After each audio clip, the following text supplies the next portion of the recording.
Hello everyone, welcome to Indian Polity Mastery. My name is Gautaman Mohan. In this video, we are going to discuss about the Gandhian Principles in DPSP, the Directive Principles of State Policy. Mahatma Gandhi has immensely contributed towards the freedom struggle of India.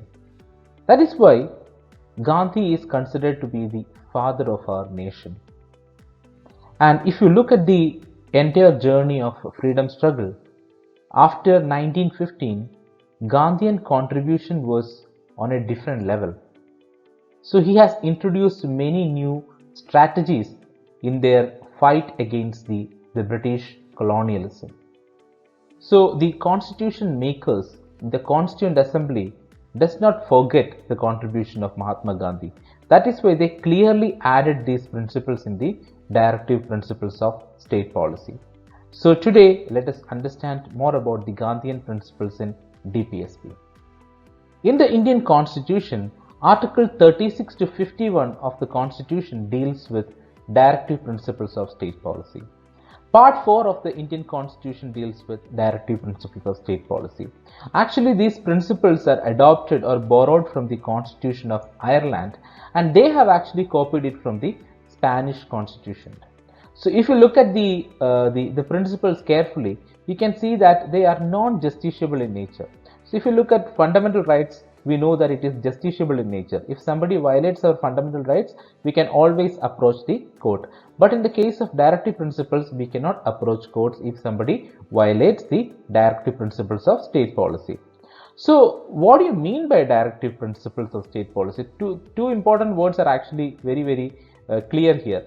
One is direction or directives, and then the principles. Okay, let us see what is it. The directive principles are ideals which are meant to be kept in mind by the state when it formulates policies and enact laws. Very important, because the state or the government is the one which actually creates the laws for the country, the legislations for the nation. So when they are actually making the legislations and the policies, they can always keep in mind the directive principles of state policy. So it actually helps us to establish economic and social democracy in the country, and they are considered to be the instrument of instructions for the state while formulating laws. So in the words of Dr. B.R. Ambedkar, he described directive principles of state policy are as the novel features of the Indian Constitution. So that is the importance of the directive principles of state policy. There are certain directions, and these directions contain certain principles, and they are really good principles. Good in the sense very effective, and also for which actually rooted in the principles of socialism, the Gandhian principles, and also the liberal intellectual principles, which are really important for the development of a society and the nation as a whole.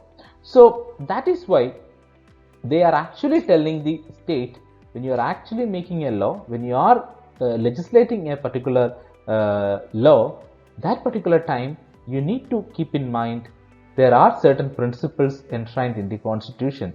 So if you can look at those principles, and if you can absorb or adopt certain principles and make a particular law, describe in your own manner, but the crux or the essence you should be adopting from the directive principles of state policy.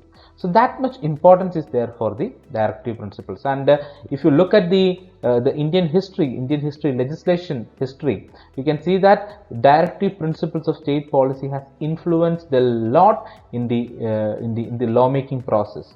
If you look at many of the laws that are actually existing in the society right now, in the nation right now, many are actually influenced by the directive principles of state policy.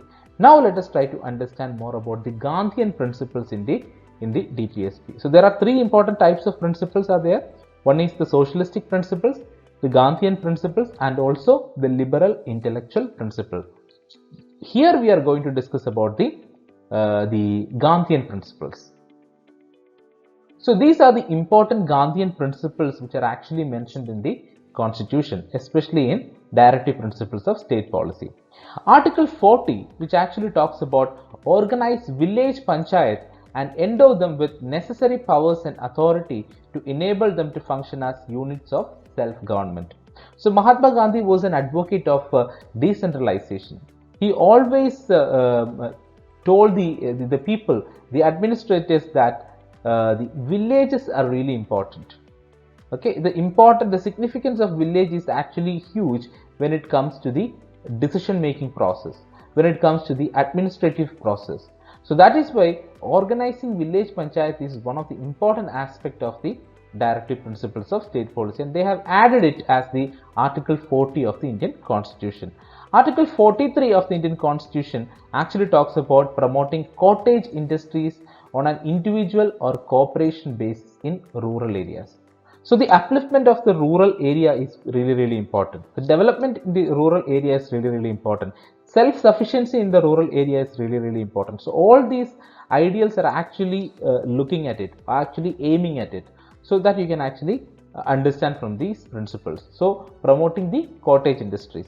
Then Article 43B, which actually talks about promote voluntary formation, autonomous functioning, democratic control and professional management of cooperative societies. So the development of cooperative societies is also a reflection of the Gandhian principle. Article 46 talks about promoting the educational and economic interest of the scheduled caste and scheduled tribes and other weaker sections of the society, and to protect them from social injustice and exploitation. So if you go back to the history before the independence, you can see that there were a lot of social evils existed in the society, like the caste system, the caste division and everything. Exploitation and discrimination was a reality in that particular time period. So that is why Mahatma Gandhi wanted to avoid that, and Gandhi wanted to give more importance towards the educational and economic interest of the scheduled caste, scheduled tribes and other weaker sections in the society, and to protect them from social injustice and exploitation. Article 47, which actually talks about prohibiting the consumption of intoxicating drinks and drugs which are injurious to health. Very important, because it actually talks about the health sector. It actually tells us about the importance of health, okay, importance of a healthy society. So for that, it's very important to eradicate the problems like the intoxicating drinks and the drugs from the society. So Mahatma Gandhi clearly mentioned about it. So that is why it was actually added as a provision in the constitution as prohibiting the consumption of intoxicating drinks and drugs which are injurious to health. Article 47. Then if you look at Article 48, you can see that prohibit the slaughter of cows, calves and other milch and draught cattle, and to improve their breeds. So very important, because the animal protection is actually coming here. So environmental protection is also an important aspect. So prohibiting the slaughter of cows is actually added with the Article 48 of the Indian Constitution, and that is also one of the important principles adopted by Mahatma Gandhi. So all these principles are actually added in the constitution in a particular section called Directive Principles of State Policy, because all these are really good principles and ideas which can be taken into consideration while we are making a particular law. So these are the important aspects regarding the Gandhian principles in Directive Principles of State Policy. Hope you have got an idea about directive principles and also the Gandhian influence in the directive principles of state policy. Please give your valuable comments and reviews in the comment box. Thank you.